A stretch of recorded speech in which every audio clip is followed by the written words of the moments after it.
आओ सुनाओ एक शरारती खरगोश की कहानी जिसका नाम रोबी था। वह अपने प्यारे से घर में रहता था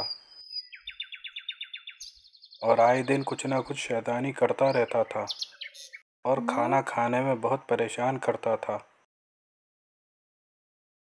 उसकी माँ उसके लिए अच्छे अच्छे पकवान बनाती थी। वह किसी भी चीज़ को नहीं खाता था और खेल खेल में फेंक देता था। और जब दूध पीने की बारी आती तो वे कुछ न कुछ बहाना बनाकर दूध भी नहीं पीता था। उसकी शैतानियों की वजह से उस पर आए दिन डांट पड़ती रहती थी और तंग आकर उसको बांध दिया जाता था ताकि वे शैतानियों से बाज रहे। लेकिन वे नहीं सुधरता था।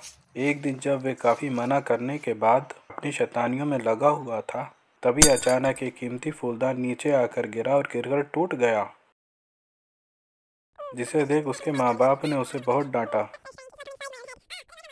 उसने सोचा मैं ये घर ही छोड़कर चला जाता हूँ, ना मैं यहाँ रहूँगा ना ही कोई मुझे डांटेगा। फिर रोबी एक पार्क में पहुँचा। वहाँ पर वे छोटे पंछी को परेशान करने लगा, जिसको एक मोटे खरगोश ने रोबी से बचाया।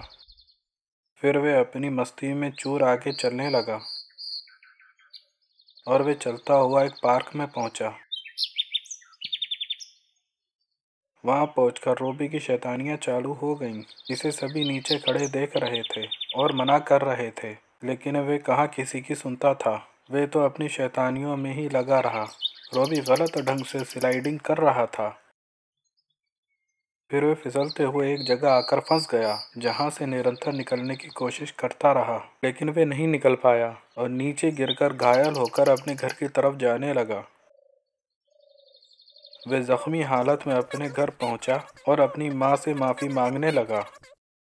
वे दर्द के मारे ज़ोर ज़ोर से रो रहा था और अपनी गलती पर पछता रहा था। जल्दी फिर उसका इलाज किया जाता है। रोबी के पास बैठी उसकी माँ उसे समझाते हुए बोली कि बेटा अब तुम सुधर जाओ। देखो तुम्हारी शैतानी की वजह से ये क्या हुआ। घर का कीमती फूलदान तो टूटा ही और तुम्हें देखो कितनी चोट आई है।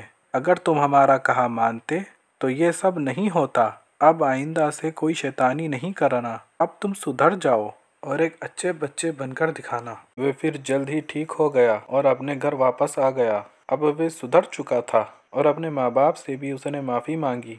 अब वे कोई शैतानी नहीं करता था और खाना खाने में भी कोई बहाना नहीं बनाता था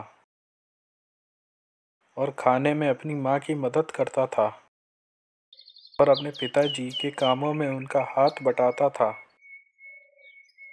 वे खेतों में बीज डालता, फिर उनको पानी देता और फिर जो ताज़ी गाजरें उगती उन्हें ले आता था। एक रात उसके परिजन उसे समझाने लगे कि बेटा ये सब काम तो ठीक है, लेकिन तुम्हें अपनी पढ़ाई लिखाई पर भी ध्यान देना चाहिए ताकि तुम कुछ बन सको।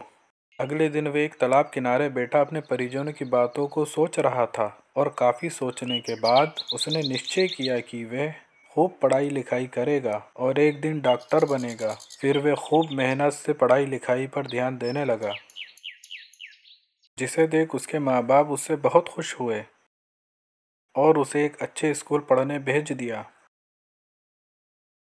वहाँ उसने बहुत लगन से पढ़ाई लिखाई करी।